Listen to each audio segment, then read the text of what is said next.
लखनऊ में उत्तर प्रदेश घुमंतु विकास बोर्ड के गठन के उपलक्ष्य में आयोजित कार्यक्रम में मुख्यमंत्री योगी आदित्यनाथ शामिल हुए। कार्यक्रम में विमुक्त एवं घुमंतु समाज के विकास, भागीदारी और जन कल्याणकारी योजनाओं के प्रभावी क्रियान्वयन पर चर्चा की गई।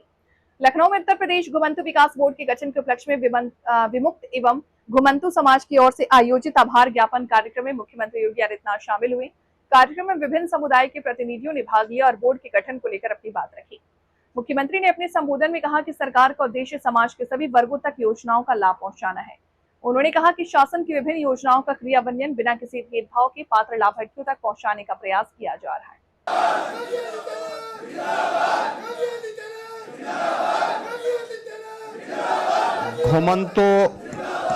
घुमंतु विकास बोर्ड की घोषणा के उपरांत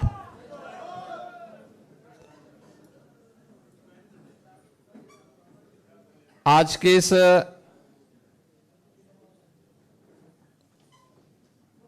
स्वागत कार्यक्रम में उपस्थित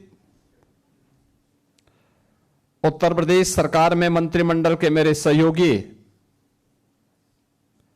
समाज कल्याण विभाग के मंत्री श्री असीम अरुण जी, राज्य मंत्री श्री संजीव गौड़ जी, उत्तर प्रदेश अनुसूचित जाति एवं जनजाति आयोग के अध्यक्ष श्री बैजनाथ रावत जी, उपाध्यक्ष उत्तर प्रदेश अनुसूचित जाति एवं जनजाति आयोग श्री जीत सिंह खरवार जी, विभिन्न विमुक्त जातियों से जुड़े हुए सभी उपस्थित बंधुओं,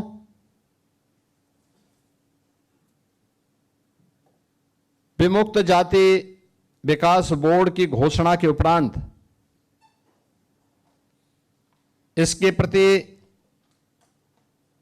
आभार एवं धन्यवाद ज्ञापित करने के लिए आप सभी लोग यहां पर उपस्थित हुए हैं। मैं सबसे पहले आप सभी बंधुओं का और पूरे घुमंतु समाज का हृदय से धन्यवाद करता हूं।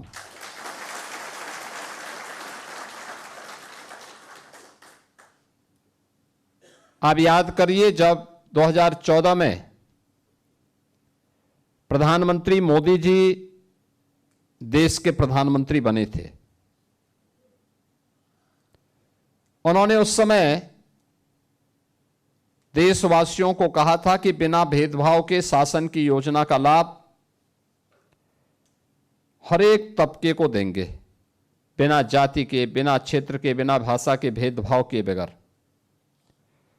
और उस समय उन्होंने कहा था सबका साथ सबका विकास।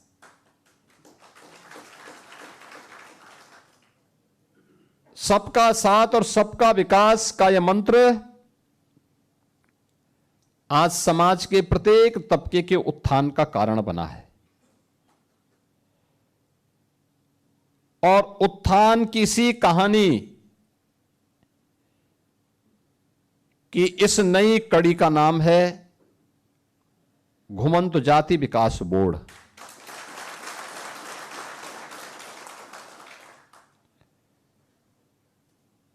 वास्तव में जितनी भी घुमंतु जातियां वर्तमान में हैं देश के अंदर, यह सच है कि बाबा साहब डॉक्टर भीमराव अंबेडकर जी के कारण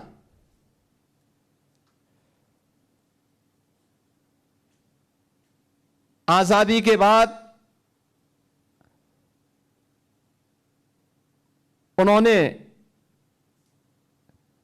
इस जाति को, जो अंग्रेजों की साजिश थी, जिन्होंने क्रिमिनल ट्राइब के रूप में इन्हें आपराधिक घोषित किया था, उस कलंक को मिटा करके बाबा साहब भीमराव अंबेडकर ने 1952 में देश के अंदर विमुक्त जाति इन्हें घोषित किया। याद करिए, अंग्रेजों ने यानी ब्रिटिशर ने इन्हें क्रिमिनल ट्राइब क्यों घोषित किया था? इसलिए क्योंकि इन जातियों ने अंग्रेजों का जीना हराम कर दिया था। भारत की आजादी के लिए बिना रुके, बिना डिगे, बिना थके जो लड़ाई लड़ रहे थे, उन जातियों को आपराधिक श्रेणी में रख करके क्रिमिनल ट्राइब के रूप में उन्होंने 1871 में इन्हें अधिसूचित कर दिया था। 1857 की प्रथम स्वातंत्र समर अंग्रेजों की चूलों को हिला दिया था।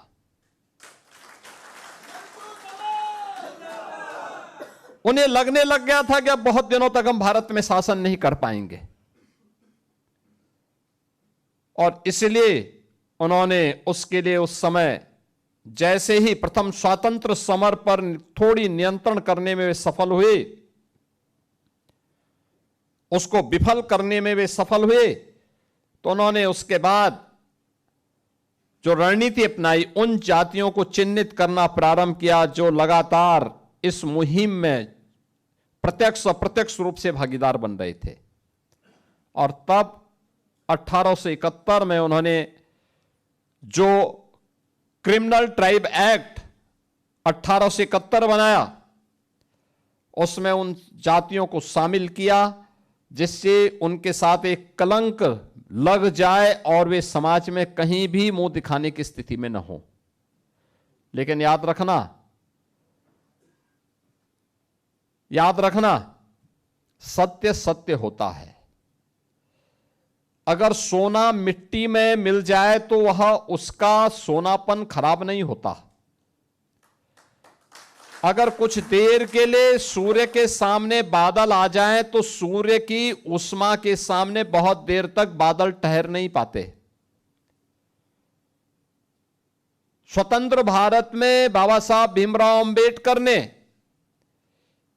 क्रिमिनल ट्राइब एक्ट 1871 को तो समाप्त किया और विमुक्त जाति के रूप में इन जातियों को सम्मान दिया। ये अनुसूचित जाति, जनजाति, पिछड़ी जातियों में तमाम ऐसी जातियां हैं जो इन विमुक्त जाति के रूप में आज भी समाज के बीच में काम कर रही हैं। लेकिन इनके विकास के लिए, उत्थान के लिए जो कार्य होना चाहिए था वह नहीं हो पाया। पहली बार 2014 में, आजादी के बाद पहली बार 14 में मोदी जी ने इसके लिए एक आयोग का गठन किया। उन्होंने पूरे देश भर के लिए कार्य किया। और जब गत वर्ष मैं घुमंतु जाति के सम्मेलन में आया था, उस समय मेरे पास जब आप लोगों ने मांग रखी थी, तब मैंने उस समय घोषणा की थी कि हम उत्तर प्रदेश के अंदर घुमंतु जाति बोर्ड का गठन करेंगे।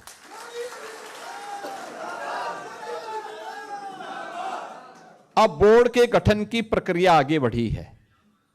बहनों और भाइयों, पिछले 12 वर्ष में प्रधानमंत्री मोदी जी के नेतृत्व में भारतीय जनता पार्टी नेतृत्व की एनडीए सरकार केंद्र में कार्य कर रही है और भारतीय जनता पार्टी की एनडीए की सरकार पिछले 9-9.25 वर्ष से यूपी के अंदर भी काम कर रही है।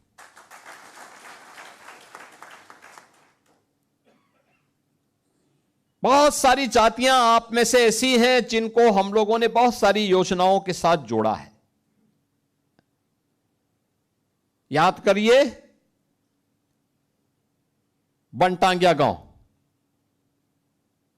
पहली बार उन्हें राजस्व गांव के रूप में मान्यता दी गई।